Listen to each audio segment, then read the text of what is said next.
Hoje, dia 23 de julho, a Igreja celebra o dia de Santa Brígida, mãe e monja. Canonizada em 1391 por Bonifácio IX, Santa Brígida é a padroeira da Suécia. Em 1999, foi declarada também copadroeira da Europa por São João Paulo II. Brígida, quando criança, tinha certamente um caráter forte e decisivo. Pertencia a uma família aristocrática. Embora sentisse a vocação religiosa, aceitou casar-se com Ulf, o governador de um importante distrito do Reino da Suécia, a pedido do seu pai. A primeira parte de sua vida, marcada por uma grande fé, foi dedicada a um casamento feliz, do qual nasceram 8 filhos. Uma dentre eles, Catarina, que a seguiu até Roma, também foi canonizada. Junto com seu marido, adotou a regra das terciárias franciscanas e fundou um pequeno hospital. Guiada por um erudito religioso, estudou a Bíblia a ponto de ser apreciada por sua pedagogia. Por isso foi convocada pelo rei da Suécia para encaminhar a jovem rainha à cultura sueca. Após mais de 20 anos de casamento, seu marido faleceu. Assim começa a segunda parte de sua vida. Brígida fez uma escolha decisiva. Despojou-se dos seus bens e foi viver no mosteiro cisterciense de Alvastra. Naquela época destacavam-se muitas experiências místicas, depois relatadas nos 8 livros das Revelações. Aqui também teve início a nova missão. Em 1349, Brígida foi a Roma para obter o reconhecimento da sua ordem, dedicada ao Santíssimo Salvador, que deveria ser composta segundo seu desejo de monjas e religiosas. Então decidiu estabelecer-se na Cidade Eterna, em uma casa na Praça Farnese, que ainda hoje é sede da Cúria Geral das Brigidinas. Porém, sofria por causa dos maus costumes e da degradação generalizada da cidade, que ressentia muito pela ausência do Papa, que na época vivia em Avignon.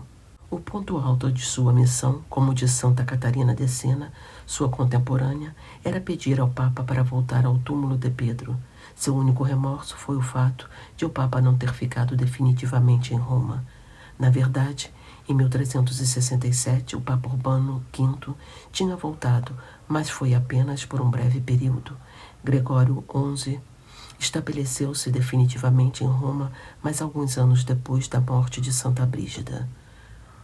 Outro aspecto do forte compromisso de Brígida era a paz na Europa. Naquele tempo, as suas obras de caridade foram decisivas.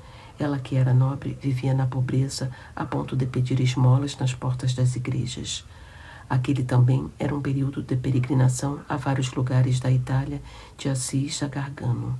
Enfim, a peregrinação das peregrinações à Terra Santa. Brígida tinha quase 70 anos, mas isso não influenciou seu desejo. O ponto central da sua experiência de fé foi a paixão de Cristo, como também a Virgem Maria. Testemunhas disso foram o Rosário Brigidino e as orações ligadas às graças particulares prometidas por Jesus a ela, para quem os praticasse.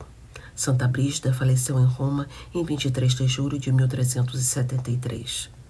Confiou a ordem à sua filha Catarina, que, ao se tornar viúva, juntou-se a ela quando vivia em Farfa. São João Paulo II destacou: a Igreja, sem se pronunciar sobre cada uma das revelações, aceitou a autenticidade do conjunto das suas experiências interiores. A figura de Santa Brígida foi muito querida pelos últimos papas.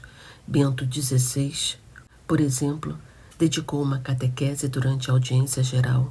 O Papa Francisco queria canonizar aquela que no século XX tinha renovado a Ordem do Santíssimo Salvador, Maria Elizabeth Hasselblad, dando-lhe um forte impulso ecumênico, tendo sempre em vista a busca de paz e unidade tão queridas por Brígida.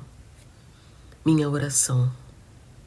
Querida Brígida, mãe e monja, intercessora da família e da Igreja, rogai a Deus pelos religiosos, assim como pelas famílias.